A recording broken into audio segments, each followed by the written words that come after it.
So you've probably guessed already that this video is going to be about light bars. Well, it's going to be about one light bar. I've got two light bars and a pod light here. They're all from a company called Rigidhorse off of Amazon. They sent these bars out to me to do a review, and I told them that I would do an honest review on them. And basically what I want to find out is if these are inexpensive or if they're cheap.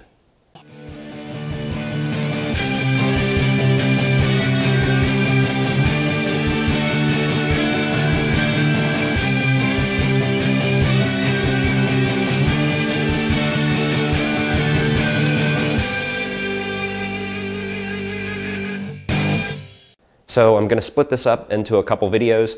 So I'll do a video on, this light bar, then this light bar, and then like on this pod light here. Actually, I have a set of these pod lights. Again, they all are from Rigidhorse. They did send them to me, but that's not going to affect my opinion on them. Actually, as of right now, I don't have an opinion because I haven't done anything with them. They were just, I pulled them out of the box and sat them up here. We're going to take a look at this light bar here. It is a Quadro 8D light bar, that's what they call it, and it's got these floodlights out on the side. Honestly, when I thought Quadro and in the picture of it, it looked like it was 4 rows of the regular sized LEDs like you would see in a normal style light bar, but they're actually little mini LEDs, so it's still the same size as a regular light bar. Size wise, this is a 52-inch light bar. So far, just looking at it, I mean, it looks okay. It came with, the mounts and stuff. It did come with a wiring harness that I would not trust for even a set of pod lights. I'll show that here in a little bit. I actually emailed them about the wiring harness that they send with this light bar because it's honestly just dangerous. So they lose a lot of points right there for that wiring harness. If you go down in the description of this video and click on the link for this light bar, you will see that they advertise this thing as 924 watts. That's crazy. You're not gonna have a 924 watt light bar. I mean, and if some company did decide to come out with a 920 some odd watt light bar, it's definitely gonna be more than they're charging for this. You'll see here that with the wiring harness they supplied, and again, I do not recommend using this wiring harness. I tried to plug in the Deutsch connectors, which they're kind of like a Chinese imitation Deutsch connector, and it plugs in, it clicks and everything, but it doesn't seem to make contact unless you press on it constantly. So you can see I cut it off, and I added a couple just little terminals on here just for testing purposes. So what we'll do is we'll go out and find a spot to where we can actually test this out in the dark and see how bright it is. Maybe take a couple measurements, I don't know. I'm not gonna try to, I'm gonna try not to take a whole lot of time on it. I've been trying to make my videos a little bit shorter because I tend to ramble like I am and have been. So I'm trying to condense that down. So we'll take this out for a brief test out in the dark and see what we get. Okay, so I would guess we're somewhere around 30 feet out, not real far, but the reason why I picked this distance is because when you purchase a light and you look at the specifications, they normally rate it like the lumens or the lux at 30 feet or 10 meters or whatever. So I've got my little lux meter out, and these are just the KC Highlights LED headlights, the original Peterson manufacturing style ones, not the gravity or anything, and the gravity fog lights just for kind of like a test run here to see what we've got as a baseline. Okay, the beam is down here, and we're off that chart, so it's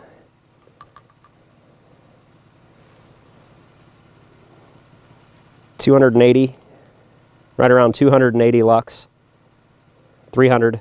Well, if I get down here in the beam pattern of it, I guess 500s.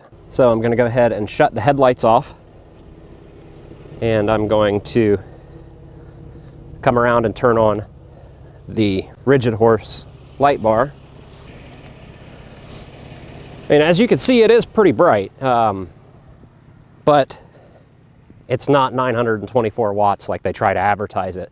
Coming back out here to my mark, and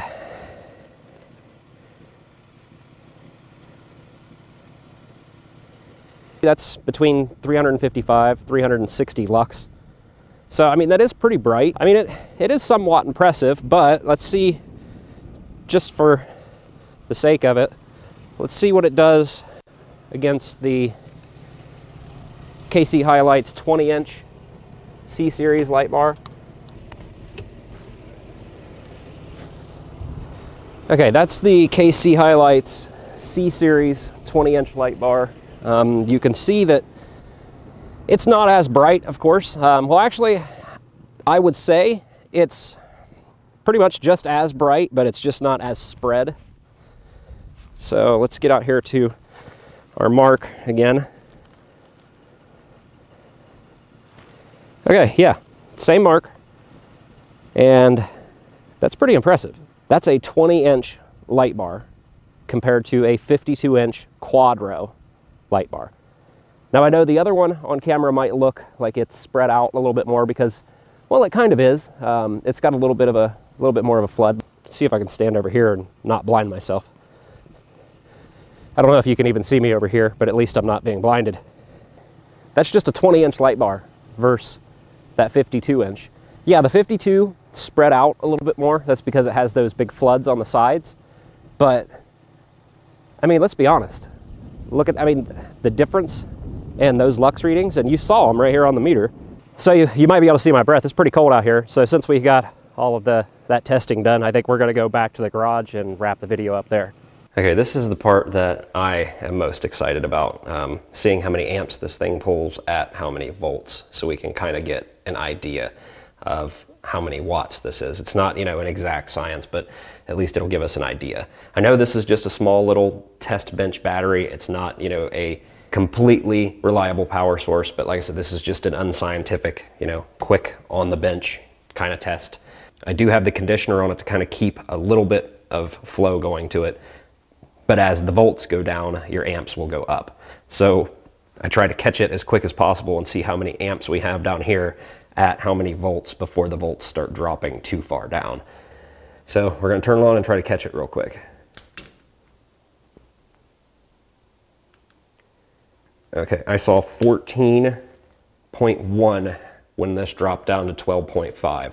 So we've got 14.1 amps at 12.5 volts. That looks like 176 watts. Did anybody actually think this thing was going to be 900 watts? Okay, here comes a fun part. I am going to take the end of the light bar and dip it in water and turn it on and see what happens. I don't have anything big enough to actually put a 52-inch light bar in, so I've got a 5-gallon bucket here, and I'm going to put it in with the end that the cord comes out of down into it first and see what happens. And then we're gonna put that down in there and look and see if there's an abundance of bubbles. And doesn't appear to be.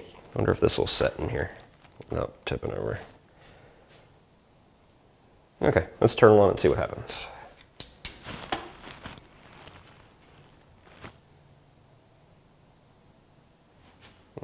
See if I can turn it so it's not so bright on the camera.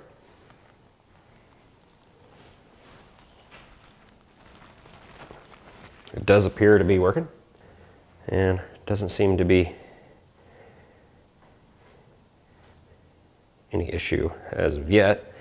I think I'm going to flip it over and test this here. It has a breather to let condensation and stuff out, but it's not supposed to let anything in. So I think we might flip it over and see what happens if we do that.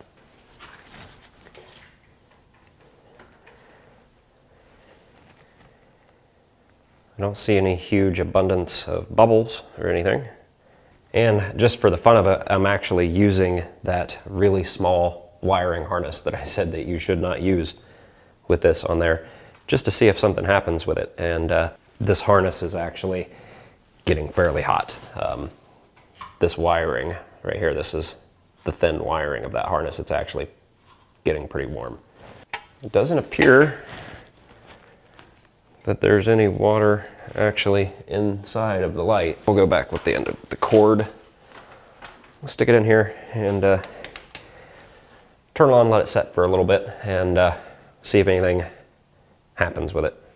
Okay, so it's actually been a few minutes with this inside here, and it's still on. And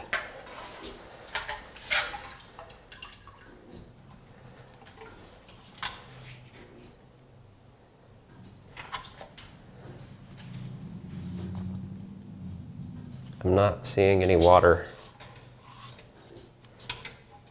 inside of it. So it does seem to keep out the water. So my final thoughts on the Rigidhorse Quadro 8D light bar. I guess you could say it's somewhat worth the money. It's 150 bucks for basically a 200 watt light bar.